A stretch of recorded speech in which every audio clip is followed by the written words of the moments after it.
దైవ మర్మములు. సహోదర భక్త సింగర్ అనుభవంలో దేవుడు తనకు బయలుపరిచిన మర్మములను అనుదినము పంచుకొనుట.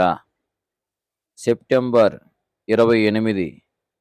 ఈరోజు వాక్య భాగము, అక్షయమైనదియు నిర్మలమైనదియు వాడబారనిదియునైన స్వాస్థ్యము మనకు కలుగునట్లు మనలను మరలా జన్మింపజేసెను.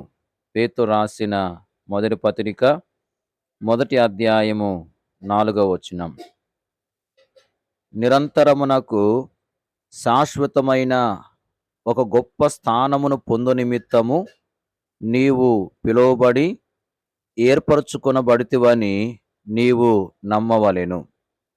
యేసుక్రీస్తును మనము రక్షకునిగాను ప్రభువుగాను మనం అంగీకరించుట వలన సంపూర్ణ ఆత్మీయ స్వాస్థ్యములో పాలివారమగుదము. ఆయన రక్తము చేత మనము కడగబడినప్పుడు దైవ స్వభావమునందు పాలివారమగుదము. పేతురు రాసిన 2వ పత్రిక 1వ అధ్యాయము 4వ వచనం. రెండవదిగా పరిశుద్ధాత్మయందు పాలివారము. హెబ్రీ 6వ అధ్యాయము 4వ వచనం. మూడవదిగా పరలోక పిలుపునందు పాలివారము. హెబ్రీ 3వ అధ్యాయము 1వ వచనం. నాలుగవదిగా దేవుని పరిశుద్ధత యందు పాలివారము. హెబ్రీ 12వ అధ్యాయము 14వ వచనం. ఐదవదిగా ప్రత్యక్షం కానున్న మహిమయందు పాలివారము. పేతురు రాసిన మొదటి పత్రిక 5వ అధ్యాయము 1వ వచనం. ఆరవదిగా తేజోవాసులైన పరిశుద్ధుల స్వాస్థ్యమందు పాలివారము.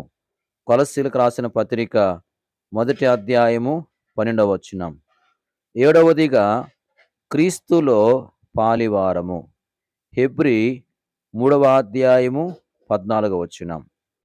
దేవుని యొక్క పరలోక స్వాస్థ్యమందు పాలివారు మగుట ఎంత భాగ్యము! ఇట్టి ఆత్మీయమైన వాడబారని తేజోవంతమైన స్వాస్థ్యమందు ప్రవేశపెట్టి దానిని మనం అనుభవించవలనని ప్రేమగల దేవుడు మనలను ఏర్పరచుకొని ఉన్నాడు. Praise the lord.